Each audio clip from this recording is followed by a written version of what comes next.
আসসালামু আলাইকুম expert solution ভিডিওর পক্ষ থেকে সবাইকে শুভেচ্ছা ও স্বাগতম। আবারও চলে আসলাম আরেকটি ভিডিও নিয়ে। আমরা আজকে একটি মনিটর নিয়ে কথা বলবো।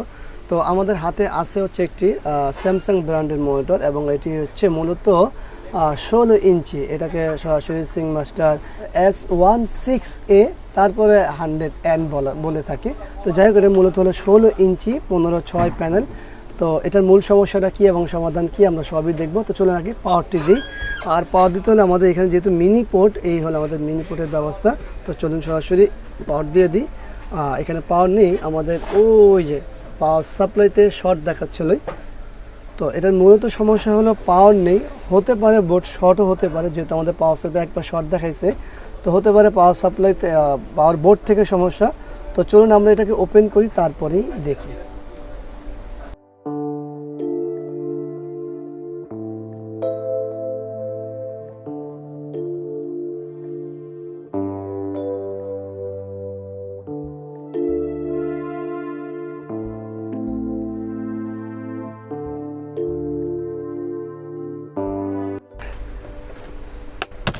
এই হলো এটি ব্যাক পার্টটি খোলা।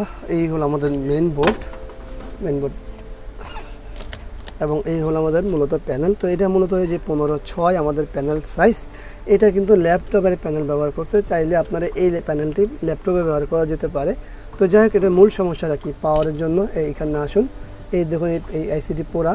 পাশাপাশি আমরা যদি এই জায়গায় চলে আসি, এইখানেও এই মেন আইসিটি পোড়া এবং পাশাপাশি আমাদের এই যে জায়গাটি আছে ক্যাপাসিটার, সেটিও পোড়া। তার মানে আমাদের এই বোর্ডটি সম্পূর্ণ পুড়ে গেছে এবং হতে পারে এটা ওভার ভোল্টেজের কারণে, হতে পারে অ্যাডাপ্টারের জন্য, এমন আছে বজ্রপাতের জন্য হতে পারে। তো আমরা কিন্তু এই বিগত কয়েকটা ভিডিওতে দেখতে পেলাম যে HDMI দিয়ে বজ্রপাত প্রবেশ করে সার্কিট বোর্ডে এবং অনেক কারণই হয়। তো এটাও হতে পারে এই কারণে। তো এখন যেহেতু এটা বোর্ড পুরা, আমাদের কী করণীয় আছে? আমাদের এখানে বোর্ড চেঞ্জ ছাড়া কোনো অপশন নেই। তো আমাদের আরেকটি লক্ষ্য করার বিষয় হলো যে অনেক সময় কিন্তু বজ্রপাত হওয়ার পরে এই রকমের সমস্যা হলে প্যানেলও খারাপ হয়। তো সেই ক্ষেত্রে আজকে কি প্যানেলটি খারাপ হলো নাকি সেটা দেখবো আমরা আমাদের এই কার্ডটি ব্যবহার করে। তো এই কার্ডটি হলো সেম টু সেম কার্ড। তো চলুন আমরা এটাকে আগে পরিবর্তন করি, তারপরে দেখি যে এটা প্যানেলটি কী অবস্থা আছে। আর এটা দেখতে হলে সম্পূর্ণই তো খুলতে হবে। এই তো খোলা হয়ে গেল, খুব সহজ। তো চলুন আমরা এই কার্ডটি এখানে বসাই নিই।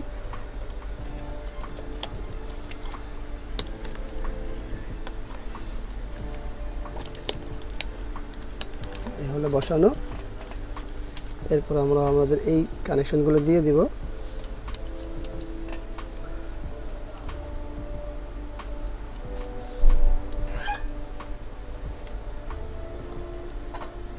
লক করে দিব। এরপর আমাদের পাওয়ার অ্যাডাপ্টার যেটা আছে সেটা লাগাবো। তো চলুন আমাদের পাওয়ার অ্যাডাপ্টারের থেকে দেখুন আমাদের পাওয়ার সাপ্লাইতে সেন্স করছে, আমাদের এখানেও পাওয়ার চলে আসে। তো আমরা একটু ঘুরিয়ে দেখি, এই দেখুন ডাটাও চলে আসে। আমরা এখানে একটা বিজিএ কেবল একবার সরাসরি লাগাবো, তারপরে দেখব। তো বিজিএ কেবলটি কই আমাদের? এই হলো বিজিএ কেবল। এই দেখুন আমাদের ছবিও চলে আসে, কিন্তু আমাদের এখানে একটা দাগ আছে।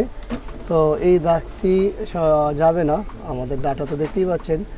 তো যেহেতু এই দাগটি যাবে না, এটা আমাদের কোনো কিছুই করণীয় নেই। তো যাই হোক, এই প্যানেলটিও কমপ্লিট আছে, প্যানেলটিও ভালো আছে। আমাদের এই বজ্রপাতের সাথে প্যানেলটি নষ্ট হয়নি, এটাই হলো ভালো লক্ষণ।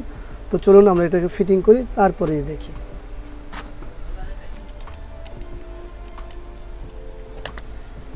তো আমরা ব্যাক কভারটি লাগিয়ে নিই।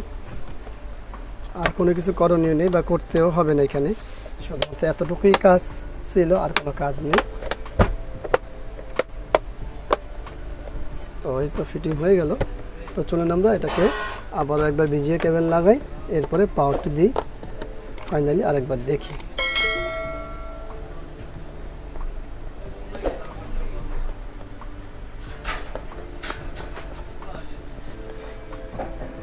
এগুলো পাওয়ার আসে, এই তো আপনারা ডিসপ্লে দেখতে পাচ্ছেন। আর এটা রেজুলেশন তো সেটিং করতে হলে রিস্টার্ট মারতে হবে। তো বাকি সবই ঠিক আছে, আর কোনো সমস্যা নেই। এবং তো আমাদের এখানে তো ভিডিও চলছে, তো আমরা এই ভিডিওটা একটু চেঞ্জ করে দেখি যে কালারের অন্য কি অবস্থা, কারণ এই ভিডিওতে কালারটা অত সুন্দর আসে না। তো যাই হোক আমাদের মনিটরটি মূল কাজটি হয়ে গেছে, কারণ হচ্ছে আমাদের মূল সমস্যা ছিল হলো ভিডিও বোর্ড থেকে, আর ভিডিও বোর্ডটিতে দেখতেই পেলেন যে সম্পূর্ণ পোড়া ছিল। তো আমাদের হিসাবে আমাদের আর কোনো সমস্যা নেই, একেবারে পারফেক্ট হয়ে গেছে। তো 15 ইঞ্চি মনিটর রেজলিউশন হলো 1366x768, তো এর চেয়ে তার বেশি রেজলিউশন নিবেও না। তো আশা করবো ভিডিও ছোট ভিডিওতে আপনাদের অনেক মেসেজ থাকবে আপনাদের জন্য। তো মেসেজগুলো হলো যে এই ধরনের সমস্যাগুলো হলে কিন্তু এই কার্ডগুলো রিপেয়ার করা সম্ভব হয় না, শুধুমাত্র করণীয় একটাই, সেটা হলো কার্ড পরিবর্তন করা। তো সেক্ষেত্রে হয় অরিজিনাল অথবা ইউনিভার্সাল, যেভাবে হোক কার্ডটা পরিবর্তন করতে হবে, এটা হলো মূল বিষয়। তো আশা করবো ভিডিওটি আপনাদের উপকার আসবে, আর উপকার আসলে অবশ্যই একটা লাইক করবেন, কমেন্টস করবেন, শেয়ার করবেন, আর অবশ্যই এই চ্যানেলটি সাবস্ক্রাইব করবেন, পাশে থাকা বেল বাটনটি চাপ দিয়ে রাখবেন।